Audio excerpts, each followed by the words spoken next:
Bonjour à tous, sortez vos cahiers, c'est Simbabwe. Et aujourd'hui on se retrouve pour le 19 mai, dénommé jour de la houlette. Alors la houlette, qu'est-ce que c'est? C'est le crochet. Le crochet sont les deux outils que l'on peut trouver. Oui, donc la houlette et le crochet sont les deux outils que l'on peut trouver à l'extrémité d'une longue canne, le fameux bâton symbolique du berger. D'accord, donc la houlette donc la houlette, c'est un outil qu'on trouve à l'extrémité de la canne.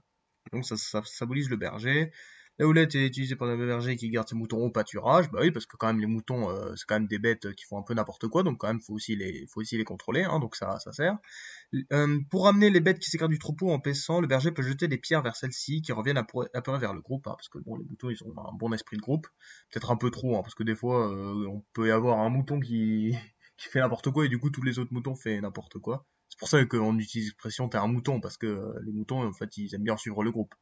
La partie houlette, plaque métallique qui est à l'extrémité du bâton, peut servir à ramasser et lancer très loin avec précision cette pierre ou une petite motte de terre très attachée, donc ça c'est plutôt sympa. Crochet permet au berger de se tenir à une plus grande distance de l'animal que s'il devrait s'en saisir à la main, voilà, très bien. Donc ici on a Osiris, Horus et Isis, donc Osiris qui tient le fouet, Nekek, et la houlette, Eka. Voilà, donc une sculpture de la mythologie égyptienne, hein, si vous savez pas. Donc lui, c'est Osiris. Hein. Bon, avant c'était le dieu de la vie, mais il s'est fait avoir par son frère, du coup c'est devenu le dieu de la mort. Elle, c'est Isis, donc c'est la femme d'Osiris. Bon, elle s'est beaucoup battue pour son mari qui s'était fait défoncer. Et ça, c'est Horus, c'est leur fils. Bon, il a une tête de faucon, ça c'est des choses qui arrivent, mais non, mais sinon il est sympa, Horus. Hein. Donc voilà, très bien. Ouais, donc là on a la crosse, donc ça fait plus égyptien. Moïse avait un bâton comme ça, hein, quand même. Respectez Moïse par exemple. Bon, on va passer à autre chose. Donc bon, on a encore des mariages avec le roi de France, mais bon, est-ce qu'on va parler des rois de France? C'est un peu chiant au bout d'un moment. La France, par l'intermédiaire de Richelieu, donc le fameux cardinal de Richelieu, voilà, pendant Louis XIII, au début du XVIIe siècle, déclare la guerre à l'Espagne durant la guerre de 30 ans. Pour ceux qui savent pas, voilà, la guerre du 30 ans, on en avait déjà parlé. Donc, conflit de l'armée, les causes en sont multiples, sont déclenchées à la révolte des sujets tchèques, protestants et de la maison de Habsbourg. Donc, à la base, c'est un conflit entre protestants et catholiques.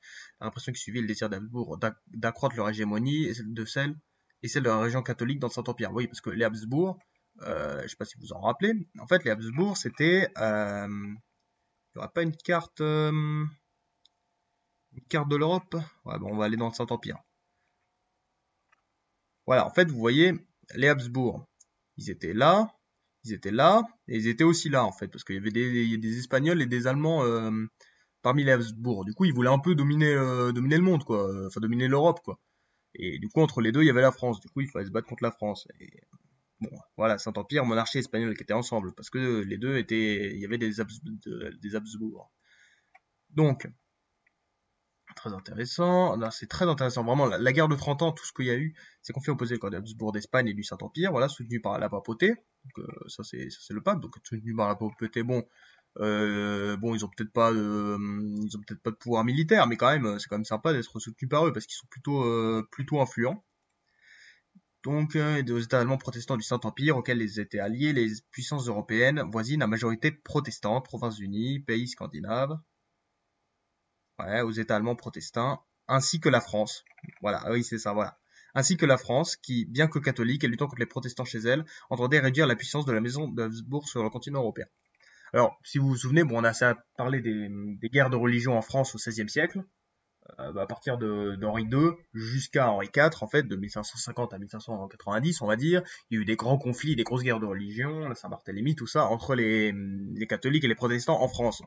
Sauf que là, étant donné qu'il y avait le Saint-Empire et la monarchie espagnole que la France détestait, enfin parce qu'ils étaient puissants, la France a décidé, malgré les dissensions, malgré le fait que la France soit catholique, elle s'est alliée avec des pays, avec les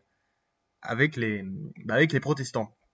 Ça, c'est un truc qui est très intéressant dans l'histoire de France, hein, parce que souvent la France s'est alliée avec des pays très différents juste pour se défendre.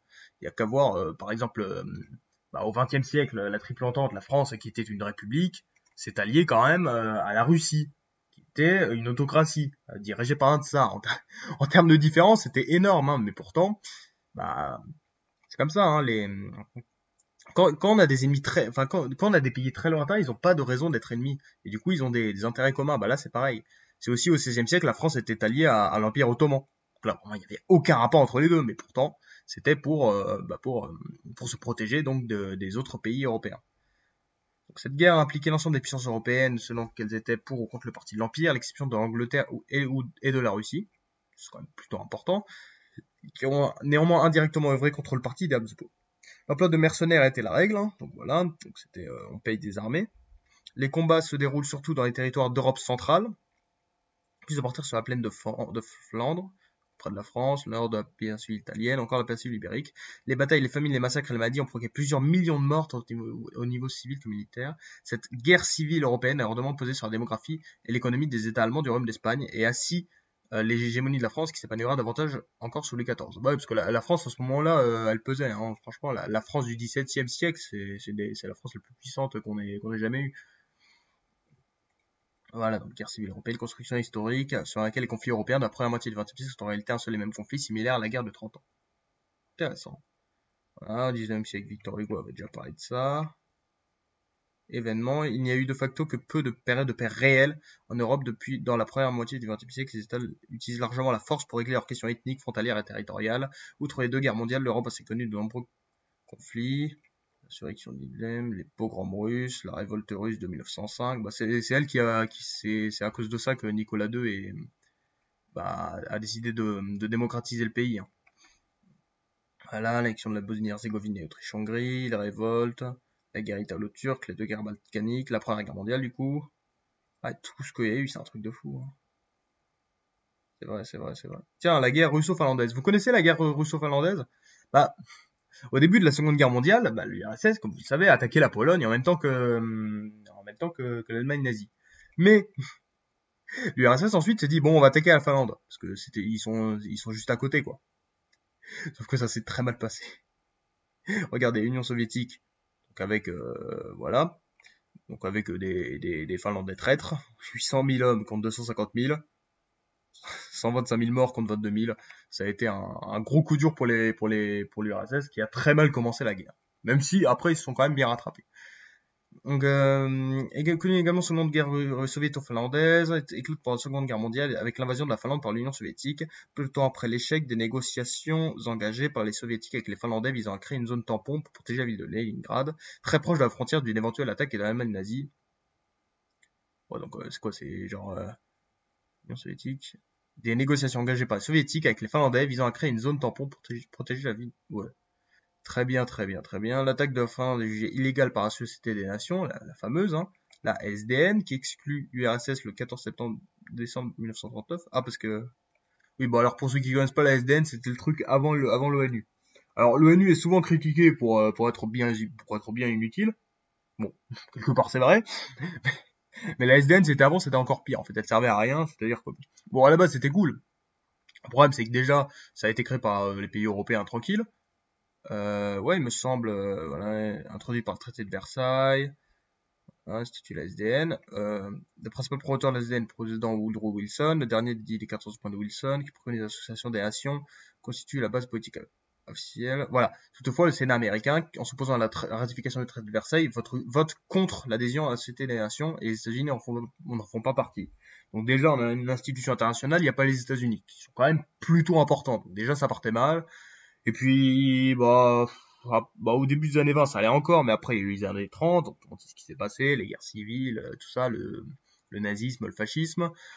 Il y a l'Italie qui a attaqué l'Éthiopie, bon, les Zen a dit hop hop hop les fachos, il s'est rien passé. Après, il y a eu les guerres civiles espagnoles, elle n'a rien fait. Il y a eu la Mandchourie, la SDN n'a rien fait. Enfin, c'était toujours comme ça et ça servait plus à rien. Et au final, ça a dérapé. Et donc, voilà, après de nombreux succès et quelques échecs particuliers dans les années 20, cette nation est totalement incapable de prévenir les agressions des pays de l'Axe dans les années 30. Donc ça, c'est l'Axe Rome, Berlin, Tokyo. Malgré le règlement pacifique de tensions et conflits mineurs, la SDN est considérée comme un échec, elle ne parvient ni à enrayer la guerre civile espagnole, ni l'agression italienne contre l'Éthiopie, ni l'impérialisme japonais, ni l'exclusion d'Autriche par Hitler, ni la Grèce des Sudètes, ni les menaces allemandes contre la Pologne. Bon, ça commence à faire beaucoup, et c'était de plus la gestion de certaines colonies par des puissances européennes sous le format de mandat posera des problèmes dont les effets seront effectifs à nos jours. Proche-Orient, donc là le Proche-Orient, c'est tous les conflits qu'il y a territoriaux, et le Rwanda, c'est le fameux génocide qui a eu lieu en 94 dans une ancienne colonie française.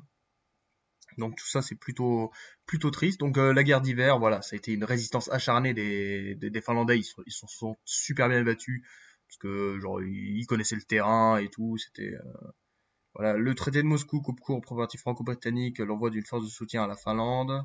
Voilà, par la suite, l'invasion du Danemark et de la Norvège détourne l'attention mondiale vers la bataille pour la possession de la Norvège. Bon, au final, l'URSS s'est rattrapé et on connaît pas trop les guerres d'hiver, mais c'était quand même un gros coup dur, quoi. Ni l'URSS ni la Finlande en sortent indemnes, mais quand même, enfin, la Finlande a été toute petite, quoi. C'est ça le truc, quoi. Donc, ça a été un gros coup dur pour l'URSS. C'est surtout ça le problème, parce que bon, statu quo quand même entre l'Union soviétique qui faisait 22 millions de kilomètres carrés et la Finlande, coup dur, quoi. Très intéressant. Oh, on est déjà à 10 minutes. Donc la guerre menaçait son équilibre interne. La guerre de 30 ans a été marquée sur le plan religieux par affrontement de protestants et catholiques. Voilà, affrontement entre féodalité et absolutisme. Bah oui, parce qu'on était à la fin, c'était la fin du Moyen Âge et donc là on laissait tomber du féodal et on se mettait avec des rois plus puissants, les despotes, tout ça.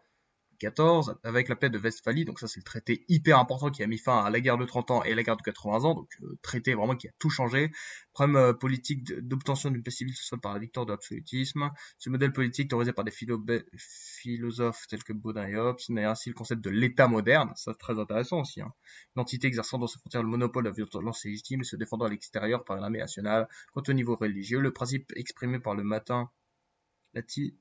maxime latine Sujus Legio, oh, je sais pas parler latin, hein, à qui appartient la région de celui-là, la religion, se voit affirmée. La paix de Westphalie jette les bases du nouveau système européen, un système nouveau et stable de relations internationales, fondé sur un équilibre entre des États chacun titulaire de la souveraineté. Les guerres sont désormais conçues comme des conflits sécularisés d'États souverains d'États souverains à États souverains.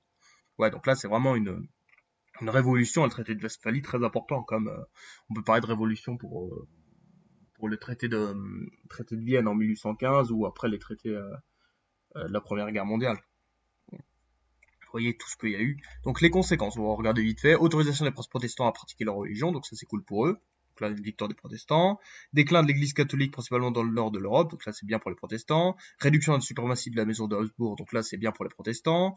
Reconnaissance, donc bon alors, enfin le truc pour les Français c'est bien et pas bien, parce que les protestants quand même, la France est quand même bien catholique, mais quand même, bon, au moins, voilà, reconnaissance par l'Empire espagnol de l'indépendance de la République des Sept Princes des Pays-Bas. Donc là, c'est aussi un coup dur pour l'Espagne. Reconnaissance par les Provinces-Unies, voilà, ils perdent des territoires. Montée en puissance de la maison de Bourbon en France, évidemment, parce que les Bourbons, ils étaient jeunes, hein. C'était Louis XIII, c'était que le deuxième roi. Hein. Les Bourbons, ils étaient pas là depuis longtemps, donc ils ont pu s'affirmer. Montée de l'Empire suédois aussi, qui ont bien géré avec leur roi là, qui se battait, qui a fait de superbes batailles. Décentralisation plus poussée de cet empire. Guerre franco-espagnole aussi. Dévastation et perte humaine majeure au sein des puissances européennes. Voilà, donc la réforme qu'il y a eu, la réforme protestante, donc il remettait en cause l'Église catholique avec Martin Luther. À ne pas confondre avec Martin Luther King, qui est noir et qui est américain, pareil. Donc on a une bataille de Rocroi, donc voilà une petite bataille de coup de pouvoir vite faire regarder. Elle met aux prises l'armée des Flandres, l'armée espagnole qui a siégé Rocroi. L'armée française fut menée par Louis de Bourbon et le duc d'Enghien. Bon, des ducs d'Enghien il y en a eu beaucoup, hein, mais là c'est un duc d'Enghien. Importante victoire française qui marque fin à la suprématie tertio espagnole, le début du renversement de l'équilibre des forces en Europe. C'était la fin, parce que l'apogée de l'Espagne c'est 16e siècle, là, c'est 16e, début 17e. Après c'était l'apogée de la France, ça c'est toujours comme ça. Et donc voilà, victoire des Français sur les Espagnols, 17 000. Bon après, en termes de morts, il faut remettre ça en question parce que c'était il y a longtemps. Donc le nombre de morts avant et le nombre de morts après, vous voyez ça. Enfin, il faut vraiment bien se rendre compte que les guerres étaient très différentes d'avant par rapport à maintenant, quoi. Donc c'était pas vraiment avec le nombre de pertes qu'on arrive à se faire vraiment une idée de la chose. Voilà. Pourtant, c'était juste à la mort de Richelieu et la mort de Louis XIII. Donc la France était un peu dans la merde, mais pourtant elle a réussi à bien se défendre. Donc ça, c'était bien géré pour la France, la belle France du XVIIe siècle. Bon, alors qu'est-ce qu'on a vu aujourd'hui? On n'a rien vu. On a vu la houlette, un bâton de berger de qualité. On a vu donc la SDN, voilà, une société de nation qui a pas trop marché, mais même si c'était un bon concept. Hein. La guerre d'hiver, un coup dur pour les soviétiques et vive la Finlande. La guerre civile, le concept de guerre civile européenne, donc à la première moitié du XXe siècle, hein, fait que les Européens aiment bien se faire la guerre, hein, c'est comme ça. La bataille de Rocroi qui fut une victoire des Français et un coup dur pour l'Espagnol qui marque son déclin. La guerre de 30 ans, conflit hyper important donc du XVIIe siècle et de l'histoire de l'Europe. Et donc voilà tout ce qui s'est passé le 19 mai. C'était Zimbabwe, abonnez-vous, bisous.